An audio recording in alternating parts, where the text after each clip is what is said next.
d'information. C'est aussi l'appel à la nécessaire cohésion que j'ai lancé le 18 mars dernier.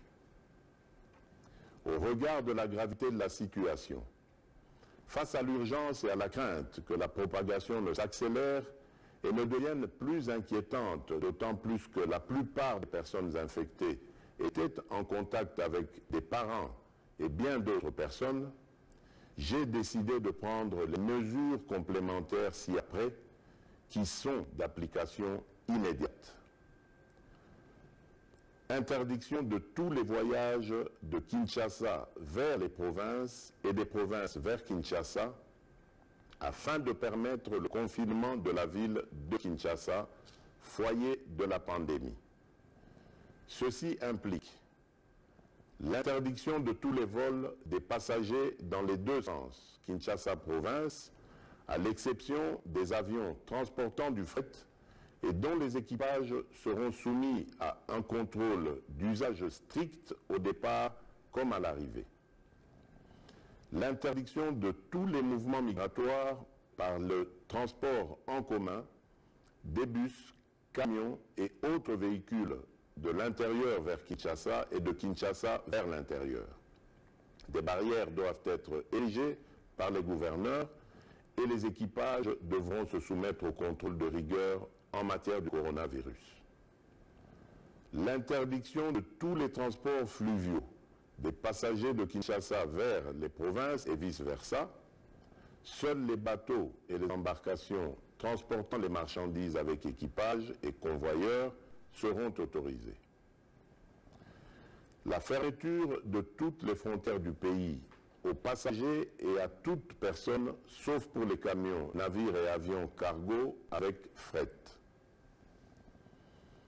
L'obligation pour le gouverneur de la ville-province de Kinshasa d'instruire tous les bourgmestres de chaque commune de la ville d'éviter tout attroupement et de placer plusieurs points de lavage des mains avec désinfectant ou savon, surtout dans de l'agglomération à grande affluence où le manque d'eau et d'électricité est quasi permanent.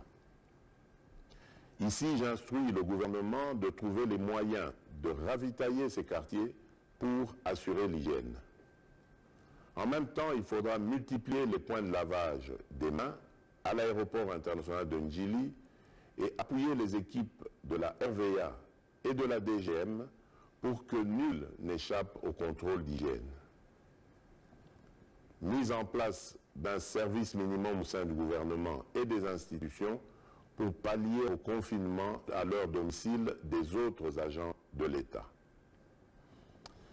Chers compatriotes, alors que des pays tentent de trouver une solution dans l'utilisation de la chloroquine pour combattre le coronavirus, l'usine pharmaceutique Pharmakina, installée à Bukavu, dans le sud Kivu, a rendu public un communiqué en solidarité relatif à la possibilité pour elle de produire des comprimés et des injectables de l'hydroxychloroquine.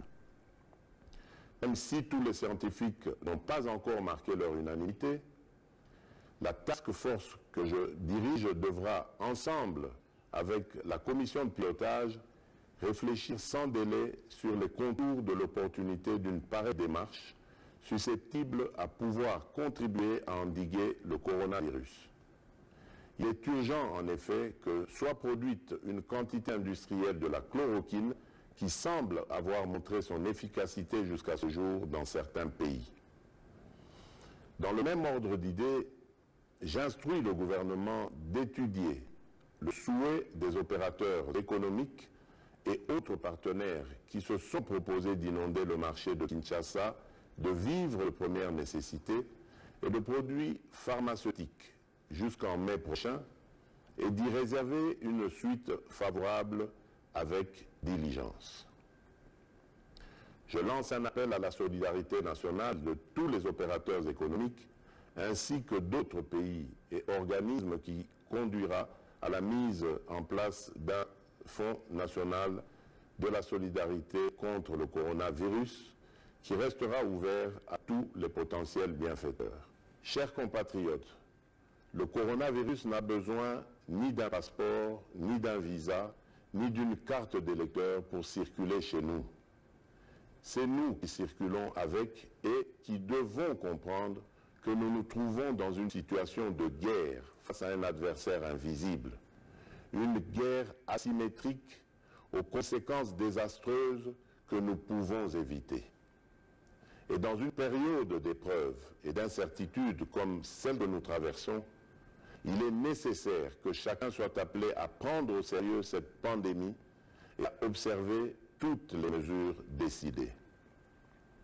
Bien obligé, je réquisitionnerai les unités de la police nationale congolaise et celles de nos forces armées afin d'organiser des patrouilles mixtes pour faire respecter ces mesures pour le bien de tous. J'en appelle une fois de plus à l'union sacrée de la nation, car c'est ensemble que nous nous en sortirons.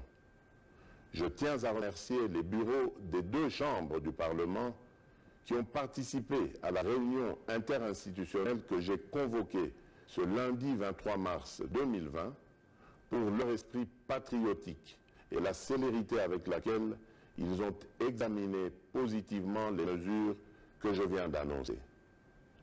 Enfin, devant la gravité et le caractère dangereux que comporte cette situation, je décrète l'état d'urgence en tenant compte de la situation sécuritaire qui prévaut en ce moment dans notre pays en rapport avec la pandémie à coronavirus. Que Dieu protège la République démocratique du Congo. Je vous remercie.